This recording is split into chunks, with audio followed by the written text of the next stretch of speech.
I've tallied up just how much money the Liberals have given away in the form of government grants to the anti-oil Pembina Institute since May 2017. It's a lot. Write your guesses down now.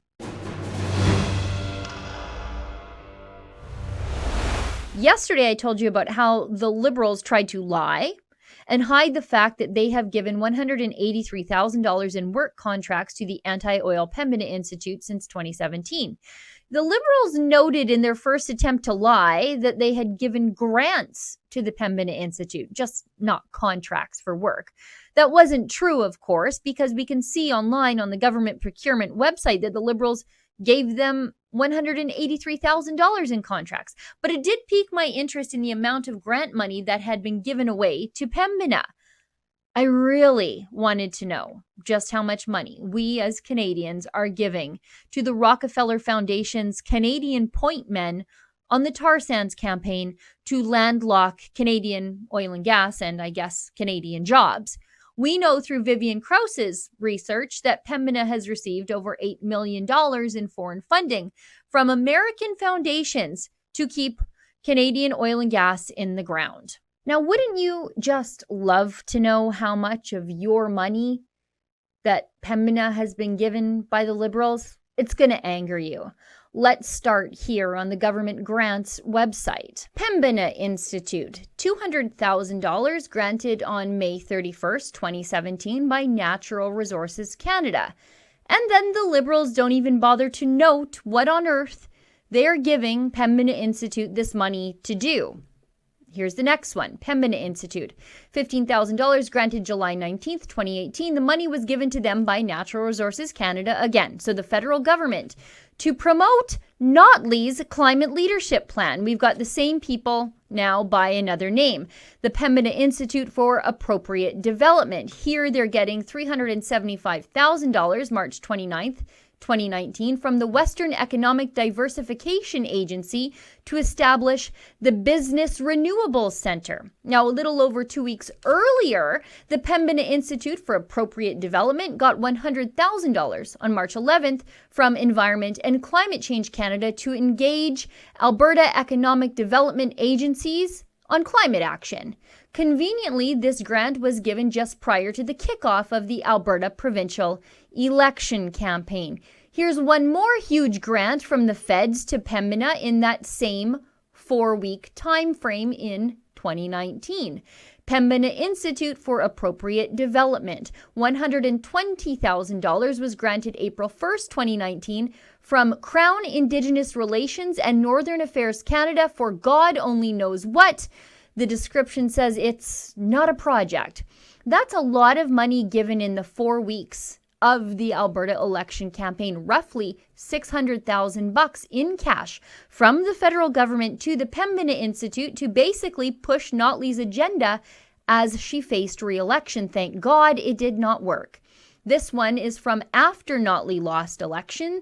This one's much smaller, nearly $5,000 was granted April 23rd, 2019 from Employment and Social Development Canada for Pembina Institute to hire summer students as part of the Canada Summer Jobs Program. Just remember, you can't get this summer jobs grant if you're pro-life, but if you want to shut down oil and gas jobs, well, I guess that's fine. Let's keep going because this doesn't get any less crazy. The Pembina Institute for Appropriate Development received nearly $492,000 from Natural Resources Canada, a Valentine gift from Justin Trudeau, February 14th, 2019. The aim of this grant was to reduce the use of diesel for electric generation in Canada's remote communities and industrial areas. I think they want the North to get on solar panels, which is a death promise for those particular communities. May 11th, 2018, the Pembina Institute for Appropriate Development received $900,643 from Natural Resources Canada for the exact same project to support remote communities to transition away from diesel to renewables. July 19th, 2019, $80,000 from Natural Resources Canada for the same initiative to reduce diesel dependency in remote communities and force them to move on to something dangerously unreliable. On the very same day, July 19th, 2019, we see a grant for $120,000 From Natural Resources Canada to the Pembina Institute for appropriate development, again to reduce diesel dependency in rural and remote communities. 2 weeks earlier, the Pembina Institute for appropriate development received $469,000 on July 4th, 2019, from, again, Natural Resources Canada to do something completely unintelligible and nonsensical. Look at this. To build capacity to deliver high levels of energy efficiency in the residential sector. What? On November 8th, 2017, the Pembina Institute for Appropriate Development received $30,000 from Natural Resources Canada, and they didn't even bother to tell us why. It's, just our money after all. May 11th, 2018, the Pembina Institute received $962,000 from Natural Resources Canada to continue to harass remote communities about using the one fuel, diesel, that can keep them alive in Canada's harsh winters. June 27th, 2018, the Pembina Institute for Appropriate Development received $989,600 from Natural Resources Canada, again, to harass remote communities because they dare to use diesel to keep themselves from dying. November 15th, 2018, the Pembina Institute received $400,000 from Natural Resources Canada to build capacity within 5 to 8 municipalities to create favorable conditions for market transformation for deep resiliency retrofits, whatever that means. Now, on the very same day, the Pembina Institute received another grant for an equal amount, $400,000 from Natural Resources Canada to again create favorable conditions for market transformation for deep resiliency retrofits. At first, I thought this was a mistake, with the same thing appearing accidentally twice on this grant's website, until I drilled down on the contribution numbers, and they are different, meaning these are two separate, enormous contributions for identical things to the Pembina Institute from the Liberal government on the same day, totaling $800,000. So are you ready for the grand total, friends? This all adds up to nearly $5.5 million taxpayer dollars, giving it directly to the explicitly anti-Alberta Pembina Institute.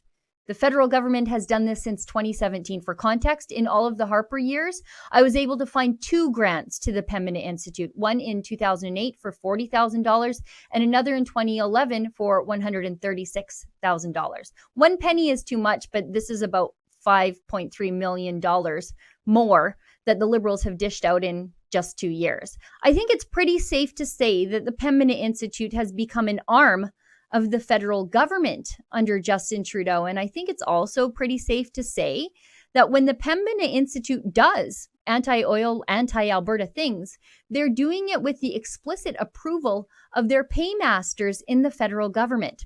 To put this all another way, Justin Trudeau took $5.5 million, much of which was taken from Alberta families, and gave it to the people who are fighting against Alberta jobs. It's no wonder Alberta wants out. For Rebel News, I'm Sheila Gunn Reid. The mainstream media has painted the very short-lived Edmonton rail blockade as nothing but peaceful, but that could not be further from the truth. One of the brave Alberta men who helped take down that rail blockade was assaulted that day, and the police so far haven't done anything. To help us help him get justice, please go to cleartheblockades.com.